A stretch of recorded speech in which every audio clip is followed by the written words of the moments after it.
So somewhere in the middle of 2024, I got a phone call asking, would I consider working with a 17-year-old chess player?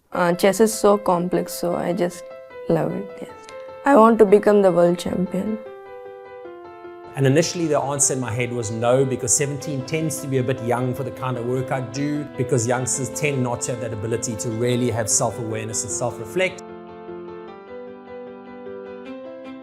I know nothing about chess, and I didn't even know if my work is applicable in chess. Then I came to understand how the chess world works. You get a world champion who sits on their throne for 2 years, and 3/4 of the way through that, with 6 months to go, a big tournament happens called the Candidates, and whoever wins the Candidates gets to challenge the world champion and has 6 months to prepare for that 14 games of classical chess, which is the long format. And young Gukesh, at 17 years old, and was the youngest person ever to win the Candidates. And I said, well, let me at least have a conversation with this young chess player.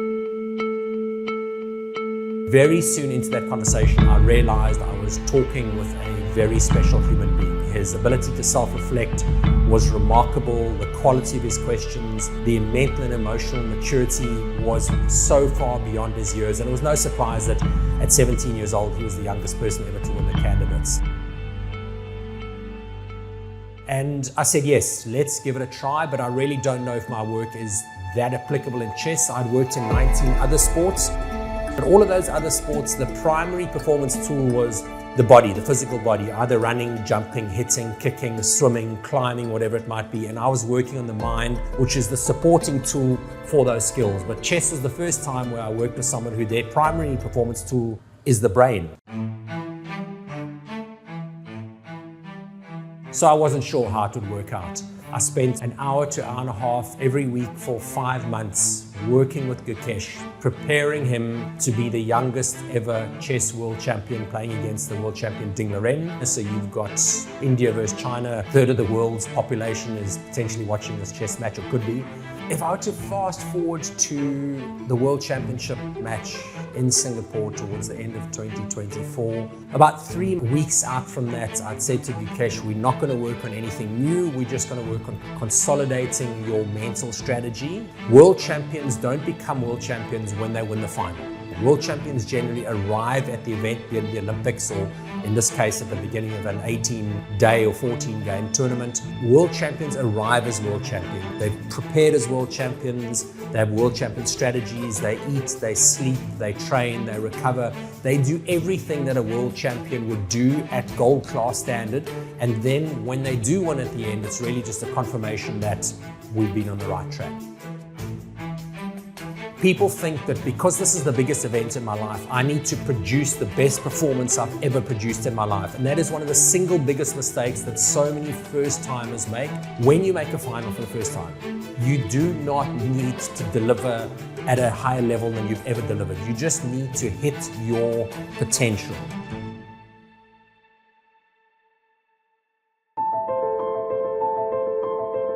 "12 games, Gukesh loses the first game, which was absolutely okay. Most people were panicked under that situation, but Gukesh was prepared for the fact that you will lose games. That's not the problem. How are you going to recover from losing? You will make mistakes when you're in a strong position, and you'll make a mistake that will concede and maybe put you in a defensive position, and it'll be a very frustrating and annoying mistake. That is going to happen anyway. The key thing is how you're going to recover from that and come back into the present moment to play the game as it sits in front of you.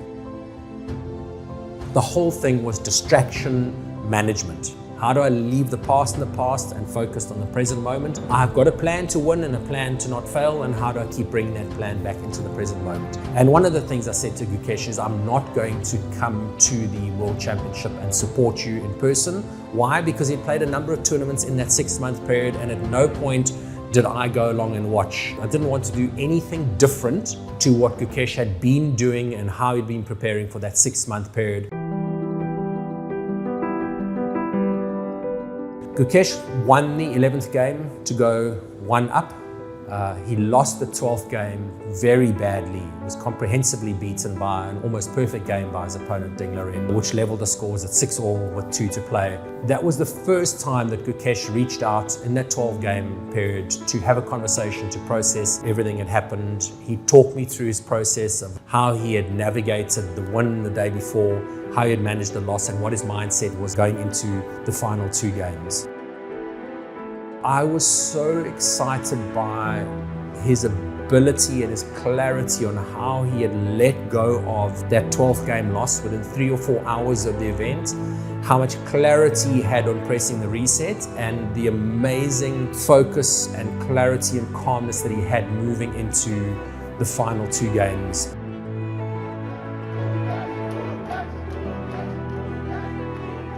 I decided I was going to get an airplane and fly over and go and watch him, what I believed to go and win the World Chess Championship. He genuinely is one of probably the top 3 athletes I've ever worked with in terms of his ability to deliver under the highest pressure, and I knew he was going to deliver some of his best chess towards the end. I never told him that I was flying over. I knew he would get to see me, and in fact on the airplane flying over, I didn't deliberately do it, but I found myself sitting thinking over and over the same story of me walking up to Gukesh after he has won the World Championship and meeting him for the first time in person. I'd never met him, and I imagined meeting him for the first time, giving him that hug that only someone who has won gold medals and world championships knows.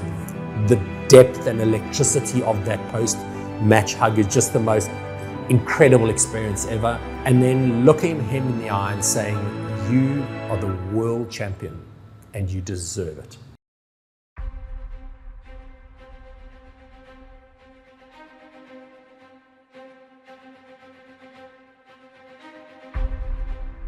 In the 14th game, literally when the computer had the game at a draw, it was 6.5, 6.5. They would have to come back the next day to play the sudden death. It was very clearly advantage to the reigning world champion, Ding Liren. If Queen A2 is played after we settle our own nerves, we'll have plenty of time to analyze. This is...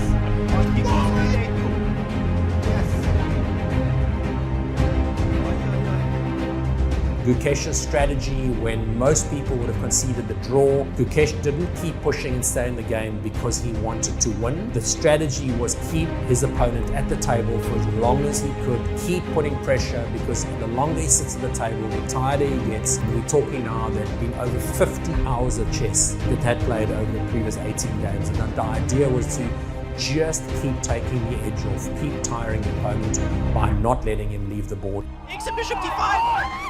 Takes a bishop Wow! What a blunder! Ding Liren made a fundamental error right at the death. Apparently I don't know chess well enough, but people say even a club level chess player shouldn't really make a mistake like that. My name is D. Gukesh. I'm from India and I'm 12 years old. I want to become the world champion. Look at Gukesh, he sees it!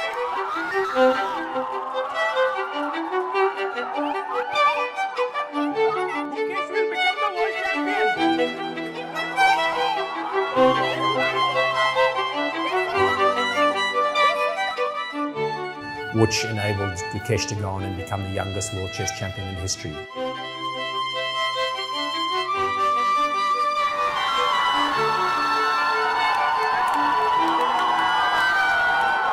He was sort of whipped out of that in emotion, in tears. There was huge celebration, and he was being taken into the press conference with maybe 50 cameramen and press people following him to go to the post-match World Championship conference. And he happened to walk close enough to me that I could reach out and just tap him on the shoulder. And he turned to me, saw that I was there, and we just fell into exactly that hug that I had dreamt about. All of the bottled up energy and pent up over the 6 months preparation just literally came out like a fire hydrant bursting. And after that incredible hug, as we pulled apart, I looked him in the eye, and exactly as I had imagined it, maybe 50 times over in my head, I got to look him in the eye and say, "You are the world champion and you deserve it."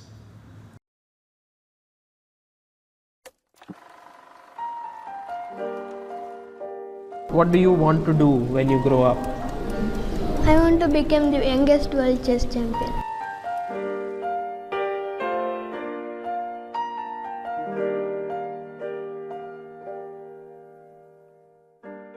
And it was, yeah, as I sit here now, just next to being part of winning the 2011 Cricket World Cup with the Indian national cricket team, that would probably right next to that sit as one of the highest of highlights in my entire career.